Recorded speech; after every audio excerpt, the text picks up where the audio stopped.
Good morning friends. இந்த ஆடியோவில் நம்ம சில ஈக்விட்டி ஷேர்ஸ் அதோட லாங் டேர்ம் இன்வெஸ்ட்மெண்ட் பற்றி பார்க்கலாம். சில பேர் கேட்டிருக்காங்க, இதில் சில ஷேர்ஸ் எந்தும் இருக்குது, அதனால் அதை ஒரு ரிவ்யூ பண்ணி பார்க்கலாம் அப்படின்ட்டு காலையிலேயே உக்காந்துட்டேன். ஸோ அதை பற்றி தான் இந்த ஆடியோவில் முழுக்க ஈக்விட்டி ஷேர்ஸ் அதோட ஃபண்டமெண்டல் அண்ட் அதோட long term growth, long term இன்வெஸ்ட்மெண்ட்டில் எப்படி இருக்கும் அப்படின்றத பற்றி தான் பார்க்க போகிறோம். ஃபஸ்ட்டு இந்த என்சிசி அப்படின்னு ஒரு ஸ்டாக்ஸ் இருக்குது என்எஸ்சியில். அது இப்போது கரண்ட் ப்ரைஸ் வந்து 184 ட்ரேட் ஆகிட்டுருக்கு. ஆக்சுவலி பார்த்தா இது வந்து ஓவர் சோல்ட் ரீஜனில் இருக்குது. டோட்டலாகவே ஓவர் சோல்ட் ரீஜனில் பியரிஷ் ட்ரெண்டுக்குள்ளே தான் இருக்குது. இது ஃபர்தராக இங்கே போய் அதை ஃப்ரெஷ்ஷாக இன்வெஸ்ட்மெண்ட் பண்ணுறோம் அப்படின்னு தாட்ஸ் இருக்கவங்க இங்கே பண்ண வேணாம். அது இந்த 170 வரும்போது அந்த இடத்துல நம்ம கன்சிடர் பண்ணலாம். ஏன்னா இது ஃபர்தராக இன்னும் கொஞ்சம் 184 இருக்குது இப்போ கரண்ட் ப்ரைஸு. அங்கேருந்து அது 170 இன்னும் ஒரு 14 பாயிண்ட் இறங்குனதுக்கப்புறம் வேணால் நம்ம ஃபோக்கஸ் பண்ணலாம். ஏன்னா RSI 14 அது பியரிஷ் ட்ரெண்டில் தான் இருக்குது.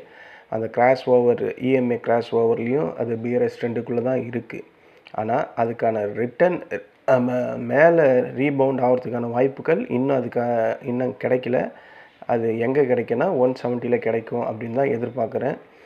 இதோட ஃபண்டமெண்டல் இதுதான் இதில் இருக்கிற டெக்னிக்கல் சார்ட், டெக்னிக்கலாக இருக்கிற இன்ஃபர்மேஷன். இதோட ஃபண்டமெண்டல் PE ரேஷியோ பார்த்திங்கன்னா 15 கிட்ட தான் இருக்குது.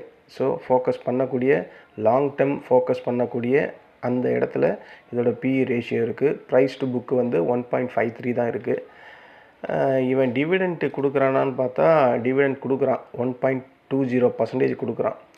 ஃபினான்ஷியலாக பார்த்தா இதோட ROCலாம் ஃபஸ்ட் கிளாஸாக இருக்குது, அபோவ் 17 கிட்ட இருக்குது.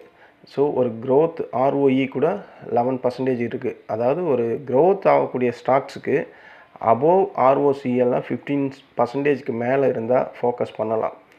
அதே மாதிரி PE ரேஷியோவும் செக் பண்ணும்போது PE ரேஷியோவும் 15 நியரில் தான் இருக்குது. ப்ரைஸ் டு புக்கு மட்டும் 1.53 இருக்குது. இது பரவாயில்ல, நம்ம லாங் டேர்ம் தானே எடுக்க போகிறோம். அதனால் இது ஃபர்தராக இன்னும் இறங்கிறதுக்கான வாய்ப்பு இருக்குதுன்னு தான் நம்ம சார்ட் அனலைஸ் பண்ணி பார்த்ததில் தெரியுது. ஸோ இதை நான் சொன்ன மாதிரி அந்த 170 எல்லாம் வரும்போது ஷார்ட் டேர்முக்கு இதால் ஒரு ப்ராஃபிட்டும் பண்ண முடியாது. இந்த ஸ்டாக்ஸில் லாங் டேர்மில் தான் இது ஃபஸ்ட் கிளாஸாக இருக்கும். அதனால தான் இந்த ஸ்டாக்கை பர்டிகுலராக லாங் டேர்முக்கு நான் ஒரு லாங் டேர்ம் இன்வெஸ்ட்மெண்ட் பண்ணணும்னு ஃபீல் பண்ணுறவங்க இதை பண்ணலாம். இது ஸ்மால் கேப்பில் இருக்குது. இவங்க என்ன பண்ணுறாங்கன்னா கேபிட்டல் கூட்ஸ் இதை தான் அவங்களோட மேஜர் ஒர்க்காக இருக்குது. இதில் ப்ரொமோட்டர்ஸ் வந்து 22.11% கம்மியாக தான் வச்சுருக்காங்க. FIs வந்து 12.7%லேருந்து இப்போ அவங்க கொஞ்சமாக இன்க்ரீஸ் ஆகிறாங்க. செப்டம்பரில் இப்போ 12.87% வச்சுருக்காங்க. மியூச்சுவல் ஃபண்டு உள்ளே இருக்கிறாங்க, இன்சூரன்ஸ் கம்பெனி உள்ளே இருக்குது, நம்ம DIs உள்ளே இருக்காங்க. ஸோ பெரிய தலைங்க எல்லாமே இந்த ஷேரில் இருக்குது. ஸோ இதோட இப்போ கரண்ட் நியூஸ் இந்த Q2 ரிசல்ட் வந்ததுனால தான் இது ஃபர்தராக கொஞ்சம் கீழே இறங்குச்சு. ஏன்னா ரிசல்ட் அந்தளவுக்கு இதுக்கு ஹெல்ப்ஃபுல் பண்ணலைன்னு நினைக்கிறேன். ரிசல்ட்டெல்லாம் நான் பார்க்கல, ஆனால் இதுக்கான Q2 ரிசல்ட்டு வந்துடுச்சு. அதனால தான் அது ஃபர்தராக கீழே இறங்கிக்கிட்டே இருக்குது. அது நம்ம கணித்த மாதிரி இந்த 170 அதெல்லாம் வந்தால் அங்கே போய் புதுசாக நான் ஃபோக்கஸ் பண்ணணும்னு நினைக்கிறவங்க அங்கே இதை பார்க்கலாம். இதுதான் இதோட ஃபண்டமெண்டல் அண்டு டெக்னிக்கல். அடுத்த ஸ்டாக் வந்து இந்த ஸ்டார் சிமெண்ட்டுன்னு ஒன்று இருக்குல்ல, அந்த ஸ்டார் சிமெண்ட் இப்போது அதோட ப்ரைஸ் ரேஞ்ச் வந்து $233.95 ட்ரேட் ஆகிட்டுருக்கு. ஓகேங்களா. இதோட RSI வந்து நான் சொல்கிற RSI எல்லாமே 1 டே கேண்டிலில் சொல்கிறேன், 27 கிட்ட இருக்குது. ஆனால் இந்த இடத்துலலாம் இதை ஃபோக்கஸ் பண்ணக்கூடாது. அது இன்னும் ஃபர்தராக அந்த ஒரு பழைய ஒரு ரேஞ்ச் பவுண்ட் இருக்குது, அந்த லெவல் வர வரையும் நம்ம வெயிட் பண்ணலாம். ஃபஸ்ட்டு லெவல் வந்து எங்கே வாங்கணும்னு எங்கே கன்சிடர் பண்ணணும்னு நம்ம ஃபீல் கன்சிடர் பண்ண வேண்டிய ஃபஸ்ட்டு இடம் $225 இந்த ஸ்டார் சிமெண்ட்டு. அந்த இடத்துல இதை நம்ம கன்சிடர் பண்ணலாம். இல்லை எனக்கு எக்ஸாக்டாக ரிட்டர்ன் அதான் ரீபவுண்ட் ஆகக்கூடிய ஏரியா எங்கே இருக்குன்னா, லாங் டேர்ம் கன்சாலிடேஷன் நடந்திருக்கு. அதாவது இந்த ஜனவரியிலேருந்து இந்த ஜூலை மாதம் வரையும் எந்த ரேஞ்சுக்குள்ளே பண்ணியிருக்கேன்னா 225லேருந்து 200க்குள்ளே 200லேருந்து 225க்குள்ளே ஒரு லாங் கன்சாலிடேஷன் இந்த இயர் ஜனவரியிலேருந்து ஜூன் வரையும் நடந்துகிட்ருக்கு. அதுக்கப்புறம் தான் ஒரு பிரேக் அவுட் ஆகிட்டு அவன் சல்லுன்னு மேலே போயிட்டான். எது வரையும் போனால் 307 வரையும் போயிட்டு இப்போ அங்கேருந்து இறங்குது. இந்த இறக்கம் இன்னும் தொடரும். எது வரையும் தொடரும்னா 200 ரூபா வரையும் தொடர்றதுக்கு வாய்ப்பு இருக்குது. பட் ஆனால் அதுக்கான ஃபஸ்ட்டு சப்போர்ட்டு 225ல் இருக்குது. இதுதான் இதோட ஃபண்டமெண்டல் அண்ட் டெக்னிக்கல். இது கிராஸ் ஓவர் இஎம்ஐயில் பார்த்தாலும் பேரிஷ் ட்ரெண்டில் தான் இருக்குது. ஆர்எஸ்ஐயில் ஓவர்சோல்ட் ரீஜனில் இருக்குது. இதோட ஃபண்டமெண்டல் நம்ம போய் பார்த்தா இதோட பிஇ ரேஷியோ அதிகமாக தான் இருக்குது. 31 கிட்ட இருக்குது. ப்ரைஸ் டு புக்கும் அதிகமாக தான் இருக்குது. இதோட ஆர்ஓசி அது நார்மலாக தான் இருக்குது. இதோட ஆர்ஓசியும் நார்மலாக இருக்குது. இதுக்கு டிவிடெண்ட் வந்து அந்த அளவுக்கு தரல. வெறும் 0.43% தான் கொடுக்குறான். இது ஒரு ஸ்மால் கேப் கம்பெனி, சிமெண்ட்டு. இது வந்து லாங் டேர்முக்கெல்லாம் நம்ம வெயிட் பண்ண முடியாது. ஏன்னா லாங் டேர்மில் கவர்மெண்ட் சம்மந்தமான ஏதாவது சிமெண்ட்டுக்கு வந்ததுன்னா அடி வாங்குறது முதல்ல இதுவாக தான் இருக்கும். இந்த மாதிரி ஸ்டாக்ஸ் எல்லாம் ஷார்ட் டேர்ம் தான் யூஸ் பண்ணணும். ஷார்ட் டேர்ம்ன்றது நமக்கு இப்போ ஷார்ட் டேர்ம் எப்படின்னா மேக்ஸிமம் ஒரு 6 மந்த்து இல்லைனா 1 இயர் அதுக்குள்ளே நம்ம என்ன கணிச்சோமோ அந்த ப்ரைஸ் ரேஞ்சுக்கு வந்தால் இதை செல் பண்ணிடணும். இதெல்லாம் வந்து ஸ்பெக்குலேட்டிவ் நியூஸுக்கு ஏற்ற மாதிரி ஹெவியாக ஆடக்கூடிய ஸ்டாக்ஸு இந்த சிமெண்ட் ஸ்டாக்ஸ் எல்லாம். ஃபண்டமெண்டல் பிஇ ரேஷியோ அதிகமாக தான் இருக்குது. ப்ரைஸ் டு புக்கும் அதிகமாக தான் இருக்குது. இதோட Q2 ரிசல்ட் வந்துச்சான்னு பார்த்தா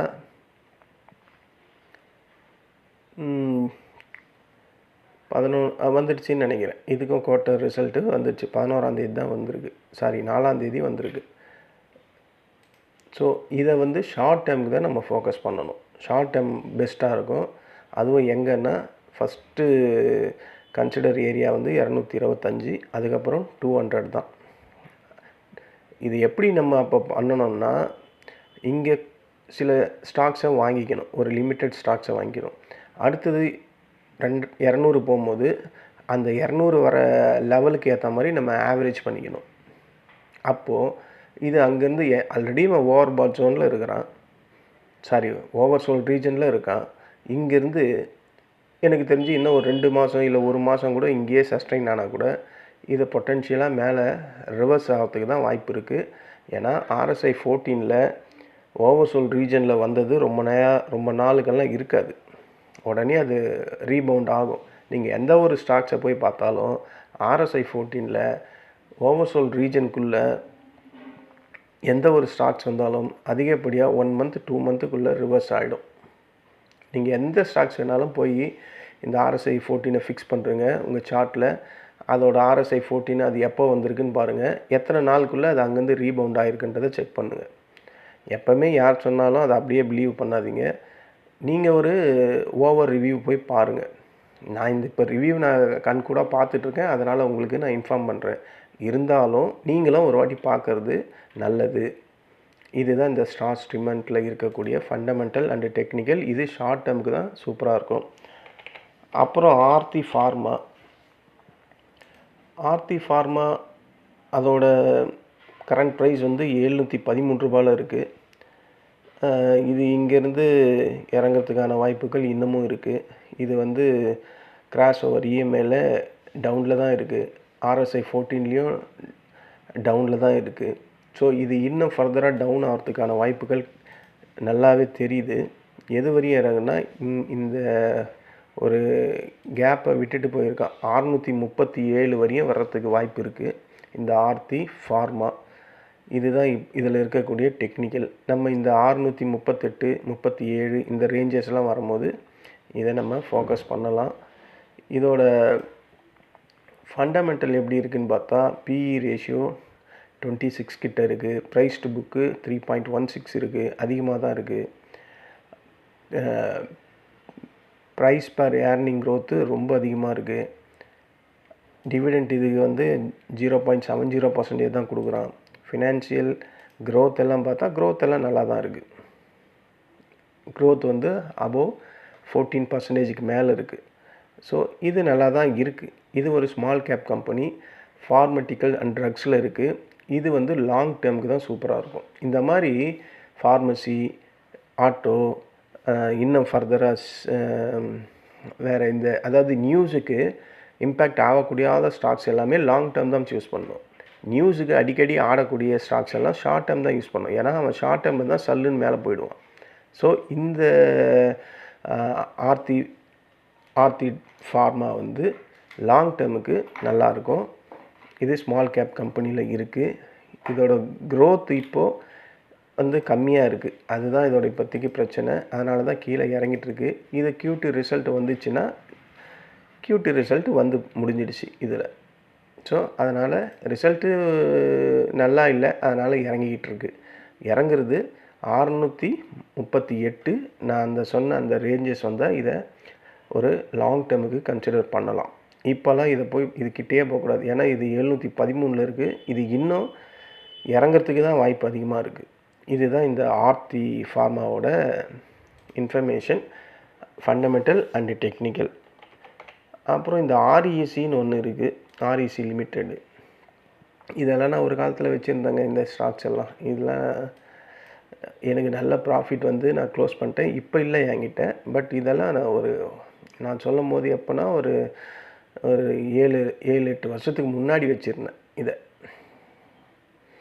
இப்போது அவன் ட்ரேட் ஆகிற ரேஞ்ச் வந்து 358 ரூபாயில் ட்ரேட் ஆகிட்டுருக்கான். இவன் கிராஷ் ஓவரில் பார்த்தா டவுன் ட்ரெண்டில் தான் இருக்குது. RSIயில் பார்த்தா பேரிஷ் ட்ரெண்டில் இருக்குது. பட் இன்னும் ஓவர்சோல் ரீஜனுக்குள்ளே வரல. அது 348. இங்கேருந்து இன்னும் ஒரு 10 பாயிண்ட்டு கூட இறங்கிறதுக்கு வாய்ப்பு இருக்குது. 10 இல்லை, 340 வரையும் இறங்கும் அப்படின்னு தான் எனக்கு தோணுது. ஆமாம், 340 வரையும் இறங்கிறதுக்கு வாய்ப்பு இருக்குது இந்த REC லிமிட்டெடு. ஏன்னா இவன் போய்கிட்டே இருந்துட்டான். எப்போத்துலேருந்துன்னா 2023 அவன் பாட்டுன்னு போயிட்டான் மேலே. எக்கச்சக்க ரேஞ்சு போயிட்டான். 653 வரையும் போயிட்டான். இப்போ மறுபடியும் டவுன் ட்ரெண்டு வந்து ஒரு டவுன் ட்ரெண்டில் கன்சாலிடேஷன் மோடு உள்ளே வந்து நின்றுக்கிட்டு இருக்குது. இதோட இன்னும் டவுன் இறங்குச்சுன்னா நான் சொன்ன மாதிரி ஒரு 340 வரையும் இறங்கும். நம்ம அங்கே போய் கன்சிடர் பண்ணலாம் இந்த REC லிமிட்டெட். இது இன்னும் ஓவர்சோல் ரீஜனுக்கு ஃபுல்லாக போகல. அதனால தான் அது இன்னும் இறங்குன்னு சொல்கிறேன். இந்த 340 எல்லாம் வரும்போது நம்ம இதை ஃபோக்கஸ் பண்ணலாம். இதோட ஃபண்டமெண்டல் எப்படி இருக்குன்னு பார்த்தா PE ரேஷியோ 5.46 தான் இருக்குது. ப்ரைஸ் டு புக்கு 1.12 தான் இருக்குது. ROEலாம் ஃபஸ்ட் கிளாஸாக இருக்குது. ஒரு க்ரோத் ஆகக்கூடிய ஸ்டாக்ஸுக்கு என்ன இருக்கணுமோ அதெல்லாம் இருக்குது. ROCயும் பெஸ்ட்டாக தான் இருக்குது. இது டிவிடெண்ட்டு சூப்பர் டிவிடெண்ட் கொடுக்குறான், 5.50%. நம்ம இப்போ பார்த்த 3 ஸ்டாக்ஸில் இந்த ROC தான் பெஸ்ட்டு டிவிடெண்ட் கொடுக்குறான். ரொம்ப அதிகங்க 5.50%. நமக்கு இந்த மாதிரி ஸ்டாக்ஸ் எல்லாம் ஒரு லாஸில் இருந்தால் கூட இவன் டிவிடெண்ட்லேயே இவங்கிட்டேருந்து நம்ம கலெக்ட் பண்ணிக்கலாம். கரெக்ட் தானே? ஸோ ஃபண்டமெண்டல் எனக்கு தெரிஞ்சு இது வந்து லாங் டேர்முக்கு வெரி வெரி சூட்டபுளான ஸ்டாக்ஸ். ஷார்ட் டேர்மில் இவன் அந்தளவுக்கு ஏறி இறங்கலாம் மாட்டான், நியூட்ரலாக தான் இருப்பான். ஆனால் லாங் டேர்மில் பெஸ்ட்டாக இருக்கும். ஏன்னா இவன் பாருங்கள் 2023 வெறும் 230 என்னமோ தான் இருந்திருக்கான். 2 வருஷத்துக்குள்ளே 630 கிட்ட போயிட்டுருக்கான். இதெல்லாம் சார்ட்லேயே உங்களுக்கு நீங்கள் பார்த்தாவே தெரியும். ஸோ இது லாங் டேர்ம் தான் கன்சிடர் பண்ணணும். நான் சொன்ன மாதிரி அந்த ப்ரைஸ் ரேஞ்சஸ் வரும்போது நம்ம இதை ஃபோக்கஸ் பண்ணலாம். இன்னும் இது இங்கேருந்து 18 பாயிண்ட் இறங்கினா தான் இதை ஃபோக்கஸ் பண்ண முடியும் இந்த REC லிமிட்டெட். அப்புறம் என்னுடைய ஃபேவரட் ஸ்டாக்ஸு அதானி பவரு. இதில் 1000 நியூஸ் வரட்டுமே, என்ன வேணால் நியூஸ் வரட்டும், இவன் ஏறிக்கிட்டு தான் இருப்பான். அந்த ஹிண்டன்பர்க்னு ஒருத்தன் வந்தான், அப்போ இறங்கினான். அதுக்கப்புறம் அந்த நியூஸில் என்னென்னமோ குளறுபடியாகி அது இதுன்னு முதல்ல ஏறினவன் இவன் தான் ஏறினான். இவனும் அந்த அதானி என்டர்பிரைஸஸும். இந்த அதானி போர்ட்டு எப்போயுமே கிராஜுவலாக அது எந்த நியூஸுக்கும் செட்டப் பண்ணாது. அது எப்போவுமே இயற்கையாகவே மற்ற ஸ்டாக்ஸ் மாதிரி இயல்பாகவே இருக்கும்.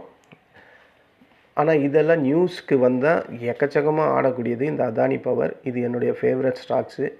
நான் இதை தான் அடிக்கடி நான் சொல்லுவேன், ஏடிஎம் மாதிரி எனக்கு. இது எப்போல்லாம் அந்த ஓவர்சோல் ரீஜனுக்குள்ளே வரானோ நான் அங்கெல்லாம் போய் வாங்கிடுவேன். இப்போ இவன் ஓவர்சோல் ரீஜன் உள்ளே வரல, 50க்கு கீழே தான் இருக்கான் RSI 14ல். கிராஸ் ஓவரில் கூட இன்னும் பேரிஷ் ட்ரெண்டுக்குள்ளே வரல, புல்லிஷில் தான் இருக்கான். ஸோ இதை இங்கேருந்து இப்போ இது 153ல் இருக்குது.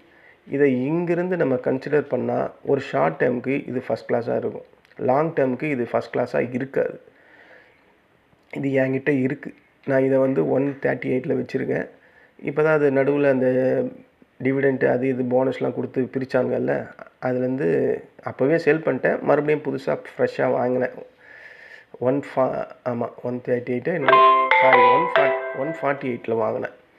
இப்போ என்கிட்ட தான் இருக்குது அந்த ஸ்டாக்ஸு. இது ஷார்ட் டேர்முக்கு ஃபஸ்ட் கிளாஸாக இருக்கும், லாங் டேர்மு ரொம்ப கேர்ஃபுல்லாக இருக்கணும். இது லார்ஜ் கேப்பில் வரக்கூடியது, பவர் ஜென்ரேஷன் அண்ட் டிஸ்ட்ரிபியூஷனில் இருக்குது. இதோட ஃபண்டமெண்டல் செக் பண்ணால் இப்போ இருக்கிற PE ரேஷியோ 24ல் இருக்குது. ப்ரைஸ் டு புக்கு ரொம்ப அதிகமாக இருக்குது, 5.08 தான் இருக்குது. ஆனால் இந்த மாதிரி ஸ்டாக்ஸை தான் ஷார்ட் டேர்முக்கு எடுப்பாங்க, கரெக்டாக. ஏன்னா ப்ரைஸ் டு புக்கு 4க்கு மேலே இருந்தாவே அது ரொம்ப அதிகமாக இருக்குதுன்னு சொல்லுவாங்க. ROC எல்லாம் சூப்பராக தான் இருக்குது, க்ரோத்து நல்லா தான் இருக்குது. டிவிடெண்ட்டு இவங்ககிட்ட சுத்தமாக கிடையாது, அதுதான் இவங்ககிட்ட இருக்கிற ஒரு மைனஸ். எல்லாமே இவன்கிட்ட நல்லா இருக்குது, ஆனால் டிவிடெண்ட்டே கொடுக்க மாட்டான், கஞ்சா பிஸ்னாரி. இதுக்கு நியூஸ் வந்துச்சா, இந்த Q2 ரிசல்ட் வந்தான்னா வந்துடுச்சு. இந்த மாதம் இந்த 30ஆம் தேதி 10ஆம் மாதமே வந்துட்டுருக்கு. ஸோ அது அங்கேருந்து இறங்கிறதுக்கு காரணமே இந்த Q2 ரிசல்ட்டால் தான். இப்போ தான் ஏதோ ஒரு crash over, bullish crash over கிட்ட இருக்குது. எனக்கு தெரிஞ்சு இது கண்டிப்பாக ஒரு 170லாம் போயிடும், 170 180 ஷார்ட் டேர்முக்கு தான் இது பெஸ்ட்டாக இருக்கும், லாங் டேர்முக்கு செட் ஆகாது. சப்போஸ் நம்ம புதுசாக கன்சிடர் பண்ணணும்னு நீங்கள் ஃபீல் பண்ணிங்கன்னா அதுக்கான பெஸ்ட்டு ஏரியா 140 தான். 140 இந்த அதானி பவர் 140லாம் வந்ததுன்னா கண்ண முடின்னு இதை கன்சிடர் பண்ணலாம். அதுக்கும் கீழே 126லாம் வந்தால் ஜாலியாக வாங்கி போட்டு கம்முன்னு இருக்கலாம், நம்ம எதுவுமே பண்ண வேணாம். நான் அனுபவப்பட்டிருக்கேன், இதில் நான் பல தடவை ப்ராஃபிட் பண்ணியிருக்கேன். அதனால் இது எப்போல்லாம் ஒரு ஓவர்சோல் ரீஜனில் வருதோ அங்கெல்லாம் நம்ம தைரியமாக வாங்கிக்கலாம். இது கண்டிப்பாக ப்ராஃபிட்டபுளாக தான் கொண்டு போய் விடும். ஏன்னா லார்ஜ் கேப்பில் இருக்குது, பெரிய ஆள், பிரதமருக்கு ரொம்ப க்ளோஸான ஃப்ரெண்டு வேறு. ஸோ அவ்வளோ சீக்கிரத்துலலாம் இதை வந்து தட்ட விட மாட்டாங்க. அது இல்லாமல் பவர் செக்டாரில் இருக்கான். ஸோ எல்லாமே இதுக்கு ப்ளஸ்ஸு தான். இது எப்போல்லாம் ஓவர் சோல் ரீஜனில் வருதோ கண்டிப்பாக இதை நம்ம ஃபோக்கஸ் பண்ணலாம். இந்த அதானி பவர், இதுதான் இந்த அதானி பவரில் இருக்கிற ஃபண்டமெண்டல் அண்ட் டெக்னிக்கல். அப்புறம் இந்த பெட்ரோநெட்னு ஒன்று இருக்குது. பெட்ரோநெட்டில் வந்து அது இப்போ ட்ரேட் ஆகிற ரேஞ்ச் வந்து 273 ரூபா 60 காசில் இருக்குது. இவன் இன்னும் ஓவர்சோல் ரீஜனில் வரல. அந்த EMA கிராஸ் ஓவரில் பார்த்தா இன்னும் பேரிஷ் ட்ரெண்டுக்குள்ளே வரல. ஸோ ஆனால் இது இங்கேருந்து ஒரு ரீபவுண்ட் ஆகுமா அப்படின்னு நான் சார்ட் அனலைஸ் பண்ணி பார்க்குறதுல எனக்கு தெரியுறது வந்து இது இங்கேருந்து இன்னும் கொஞ்சம் இறங்கும் அப்படின்னு தான் எனக்கு தோணுது. எது வரையும் இறங்குன்னா 266 ரூபா அந்த ரேஞ்ச் வரையும் வர்றதுக்கு வாய்ப்பு இருக்குது. 266 ரூபாவுக்கும் கீழே வந்ததுன்னா 256, அதுக்கு மேலே இது இறங்கிறதுக்கு வாய்ப்பு கிடையாது. ஏன்னா அதுக்குள்ளே அவன் ஓவர்சோல் ரீஜன்லேயே வந்துடுவான். ஸோ ஃபஸ்ட்டு சப்போர்ட்டு 266, அதுக்கப்புறம் இருக்குது 254. இங்கெல்லாம் வரும்போது இந்த பெட்ரோநெட்டை நம்ம ஃபோக்கஸ் பண்ணலாம். இதோட ஃபண்டமெண்டல் எப்படி இருக்குன்னா, PE ரேஷியோ 12 தான் இருக்குது, 12 கூட இல்லை, 11.15 தான் இருக்குது. ப்ரைஸ் டு புக்கு கம்மியாக தான் இருக்குது, 1.9 தான், 2க்கு கீழே தான் இருக்குது.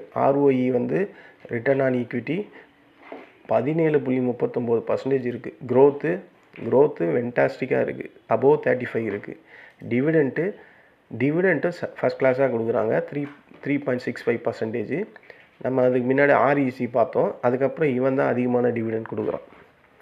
இதில் நியூஸ் என்ன இருக்குது, Q2 ரிசல்ட் வந்துச்சான்னு பார்த்தா பெட்ரோநெட்டுக்கு வந்துடுச்சு, ரிசல்ட்டும் வந்துடுச்சு, டிவிடெண்ட்டும் அனௌன்ஸ் பண்ணி முடிஞ்சிச்சு. ஸோ இது இங்கேருந்து நான் சொன்ன ரேஞ்சஸ் வரும்போது நம்ம இதை ஃபோக்கஸ் பண்ணலாம். இது வந்து லாங் டேர்முக்கு தான் சூட்டபுளாக இருக்கும். இது ஷார்ட் டேர்முக்குலாம் நெகட்டிவான இம்பேக்ட் தான் கொடுக்கும். லாங் டேர்முக்கு இதெல்லாம் நல்லாயிருக்கும். இதை நீங்கள் ஃபோக்கஸ் பண்ணுற மாதிரி இருந்தால் லாங் டேர்முக்கு தான் இதை ஃபோக்கஸ் பண்ணணும். இவங்களோட மெயின் இதில் வந்து எஃப்ஐஎஸ், டிஐஸ், மியூச்சுவல் ஃபண்டு, ப்ரொமோட்டர்ஸ் கிட்ட 50% ஃபஸ்ட் கிளாஸாக இருக்குது. ப்ரொமோட்டர்ஸ் 50 கிட்ட இருக்கிறாங்க. ஸோ இந்த மாதிரி ஸ்டாக்ஸ் நம்ம இதுக்கு முன்னாடி ப்ரொமோட்டர்ஸ் ஒரு 22% தான் இருந்தாங்க.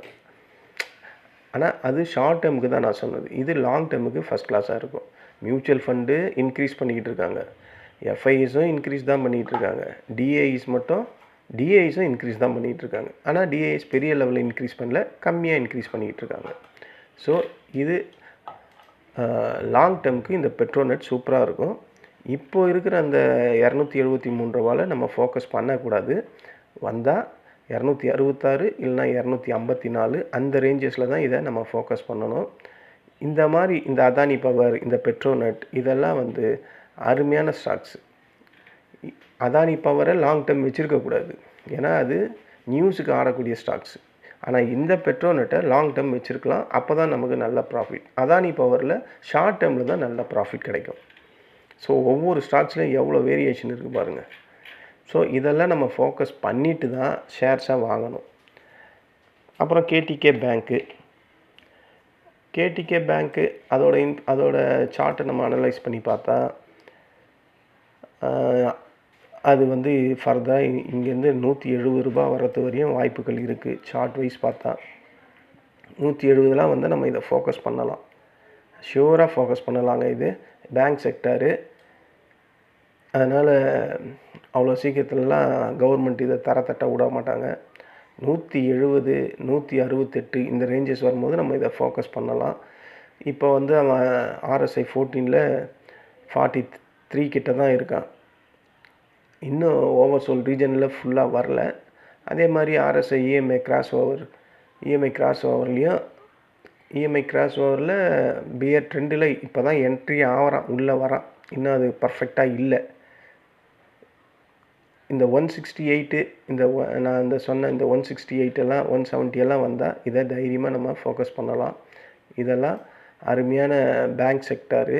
இதோட PE ரேஷியோ பார்த்திங்கன்னா 6க்கு கீழே தான் இருக்குது. ப்ரைஸ் டு புக்கு ரொம்ப கம்மியாக இருக்குது. ROE அதுவும் கம்மியாக தான் இருக்குது. க்ரோத்து, ஃபினான்ஷியல், டிவிடெண்ட் வந்து 2.87% கொடுக்குறான். ஸோ இதுவும் சூப்பராக தான் இருக்குது டிவிடெண்ட். பட் இந்த கேடிகே பேங்க்கெல்லாம் லாங் டேர்முக்கு தாங்க சூட்டபுளாக இருக்கும். ஏன்னா இதெல்லாம் ஷார்ட் டேர்முக்கெல்லாம் கண்டிப்பாக சூட்டபுளே கிடையாது.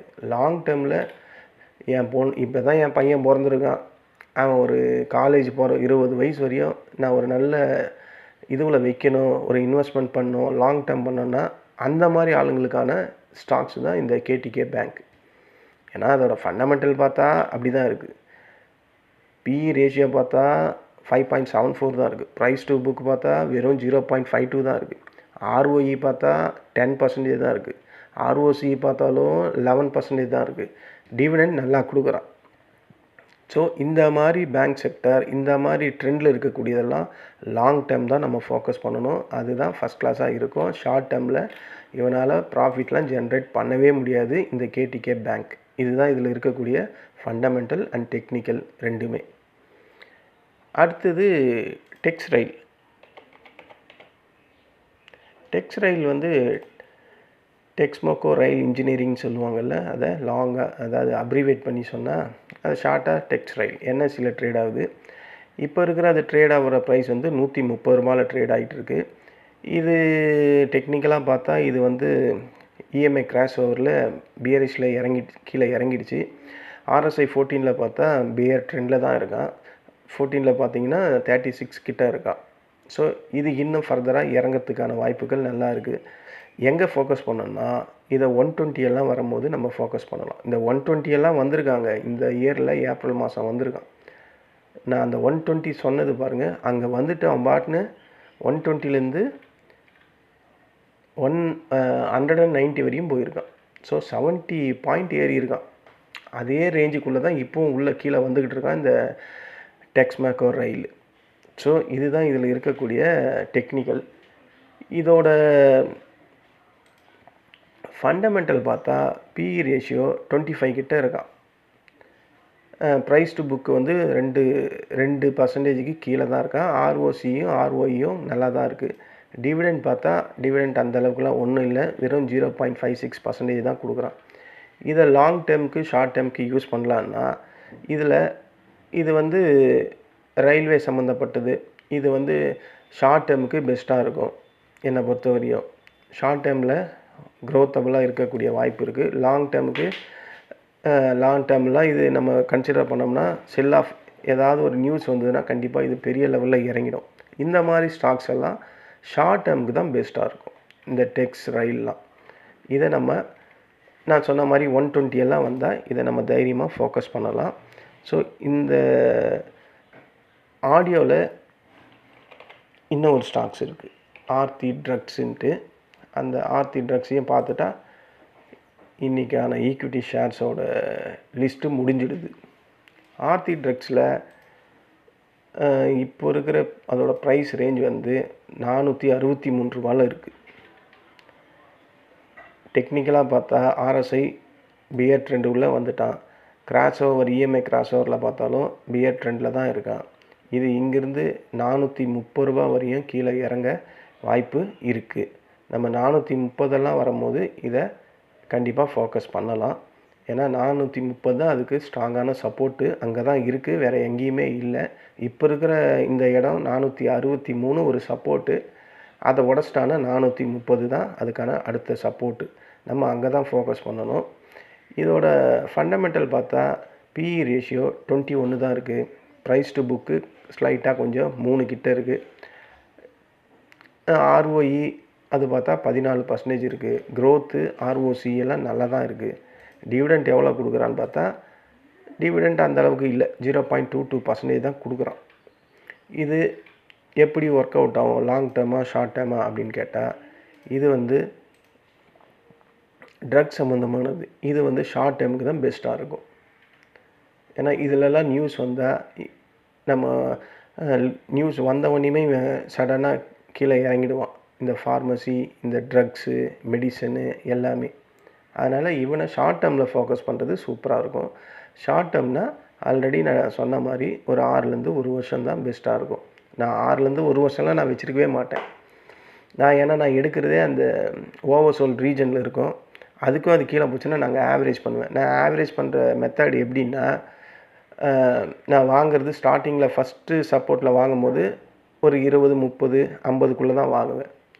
அடுத்த சப்போர்ட்டுக்கு அது ஓவர்சோல் ரீஜன்லேயே அடுத்த சப்போர்ட் போகும்போது அங்கே ஒரு 50 ஷேர் வாங்கியிருந்தேன்னா அங்கே போய் நான் ஒரு 200 ஷேர் வாங்குவேன். அப்போ நான் ஆவரேஜ் பண்ணும்போது என்ன ஆகுன்னா, அப்போ கரண்ட்டில் இருக்க ப்ரைஸ் நியரஸ்ட்டு ப்ரைஸுக்கு ஒரு 2-3 பாயிண்ட் தான் கம்மியாக இருக்கும். இதை நீங்கள் ட்ரை பண்ணி பாருங்கள். கண்டிப்பாக ப்ராஃபிட்டில் நம்ம இன்வெஸ்ட்மெண்ட் பண்ணி வெளியே வர முடியும். நான் வந்திருக்கேன். நான் வந்து ஆப்ஷன் பையரில் லாஸ் ஆகியிருக்கேன். அதை நானே பல தடவை சொல்லியிருக்கேன். ஆனால் நான் இந்த இன்வெஸ்ட்மெண்ட் ஜேர்னியில் பெரிய லெவலில் லாஸ் பண்ணலை. அது இல்லாமல் நான் பெரிய லெவலில் இன்வெஸ்ட்மெண்ட் ஜேர்னியை டெவலப்பும் பண்ணலை, அது வேறு விஷயம். நான் அதிகப்படியாக இந்த அதானி பவரில் தான் அடிக்கடிக்கு இன்வெஸ்ட்மெண்ட் பண்ணுறதுன்னா அதில் தான் நான் ஷார்ட் டேர்ம் ட்ரேட் பண்ணுவேன். சில பேருக்கு சில ஸ்டாக்ஸ் இருக்கும்ல ஃபேவரட்டாக, அதில் எனக்கு இந்த அதானி பவர் ரொம்ப ரொம்ப ஃபேவரட். எனக்கு அதிகப்படியாக லாபம் தந்த ஒரு ஈக்விட்டி ஷேர் எதிரானா எனக்கு அதுதான். அது மாதிரி ஒவ்வொருத்தருக்கும் ஒரு இண்டிவிஜுவல் ஷேர்ஸ் கண்டிப்பாக இருக்கும். அதை அவங்க அடிக்கடிக்கு ரெகுலராக அதில் தான் இன்வெஸ்ட்மெண்ட் பண்ணுவாங்க. அதனால் சொல்கிறேன், உங்களுக்கும் கண்டிப்பாக ஏதாவது ஒரு ஸ்டாக்ஸ் இருக்கும். அந்த அதானி பவரை பற்றி எனக்கு ஓரளவுக்கு நல்லாவே தெரியும். எங்கே வந்தால் அது ரீபவுண்ட் ஆகும், எங்கே போய் நம்ம அதை செல் பண்ணணும், அந்த இதுவெல்லாம் எனக்கு தெரியும். அது மாதிரி எல்லாருக்குமே தெரியும். அவங்கவுங்க ஷேரு ஒவ்வொருத்தருக்கும் ஒவ்வொரு ஷேர் வந்து பெரிய இம்பேக்டில் லாபம் கொடுத்துருக்கும். அப்போது அது எந்த இடத்துல இறங்கும், எங்கே போகும், அதெல்லாம் கண்டிப்பாக எக்ஸ்பீரியன்ஸான ஆளுங்களுக்கு தெரியும். அந்த மாதிரி ஸ்டாக்ஸில் நீங்கள் ஃபோக்கஸ் பண்ணுங்கள். ஏன்னா நம்ம கூட ஜேர்னி ஆகிற அந்த ஸ்டாக்ஸை தான் நம்ம ஃபோக்கஸ் பண்ணோம். அதுதான் நமக்கான ப்ராஃபிட்டும் கொடுக்கும். சரி ஃப்ரெண்ட்ஸ், இதில் என்னுடைய ஒரு 4-5 ஸ்டாக்ஸ் இருக்குது. சில ஃப்ரெண்ட்ஸும் கேட்டதுனால இதோட ஃபண்டமெண்டல் அண்ட் டெக்னிக்கலாக நான் சொல்லியிருக்கேன். இது உங்களுக்கு சாட்டிஸ்ஃபைடாக இருந்தால் என்னுடைய சேனலை சப்ஸ்கிரைப் பண்ணுங்கள். உங்கள் ஃப்ரெண்ட்ஸ் அண்ட் ரிலேட்டிவ்க்கு ஃபார்வர்ட் பண்ணி என்னோடய சேனலையும் ப்ரொமோட் பண்ணுங்கள். ரொம்ப நன்றி, வணக்கம்.